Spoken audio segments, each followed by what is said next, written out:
And here it's been the last few months. I keep thinking, I'm gonna have to take care of those.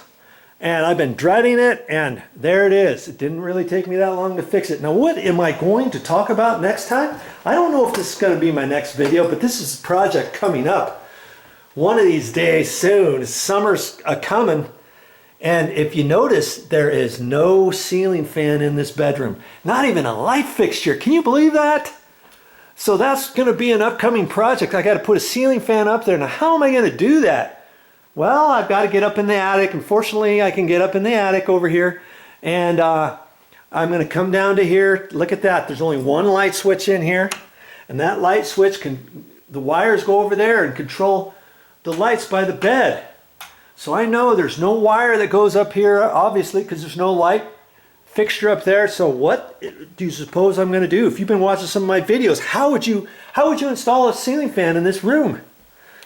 Well, I'm going to have to take the light switch out of there. I'm going to have to take the single gang junction box out of the wall. I'm going to have to cut in a new 2-gang cut-in box. Then going to have to take a wire and grab the power in here and then fish it up the wall, across, up in the attic, and over to where the ceiling fan's going to be. I'm going to have to put a ceiling fan box up in there, put backing in there, make sure I've got that ceiling fan nicely secured up there, the junction box, and I'll do all that without marking up the walls, the ceiling. I won't have to cut a hole up there. I won't have to patch the walls here. I won't have to patch the wall down here. Even if there's a fire block in here, I'll show you how to get through the fire block and up through the top plate without, I say, cutting holes in this wall, without patching, without taping, topping, texturing, skimming, sanding, priming, painting, matching the paint for this whole thing. Show you all that on a video series coming shortly to you. Watch for it. There's one more thing I want to answer, because your question was probably, Joe, this is an interior wall. We saw that. You're not slick. Usually there's only fire blocks on an exterior wall, and here's an exterior wall over here, and I'm sure there's fire blocks in this wall. But you know why I think there's probably fire blocks in this interior wall? I haven't checked it out yet, but I have a feeling there is, because on most codes, most state and county codes, any wall that's taller than 8 feet is going to require a fire block in there, and that's a block that goes in between each 2x4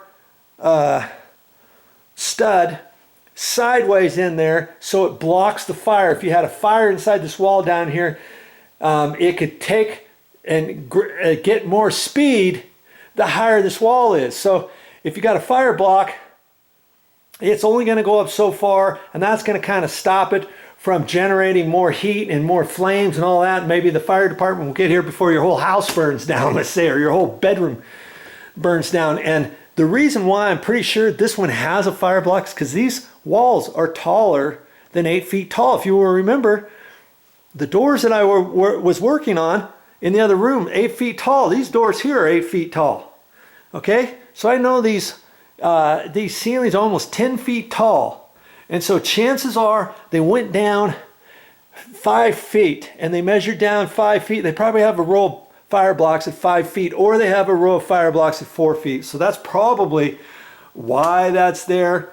And I was stressing out a little bit about that, because I was like, okay, once I cut that out, it'd be easy enough to fish a wire, drill a hole from the attic up here, drill a hole down there, fish the wire down here, boom, boom, boom, boom, boom, boom, boom, reach my hand in there, because I'm going to have, remember, I'll have a 2-gang box there that's going to be open. I can reach my hand in there, feel around. The next 2x4 is probably over in here, so this whole bay, I could reach my hand in there and grab and pull the wire out. But if there's a fire block, let's say there's a fire block right there, how on earth am I going to, if I fish the wire down from the top down or from the bottom up, trying to fish the hole way up high here or something like that, either way, I'm going to hit the fire block.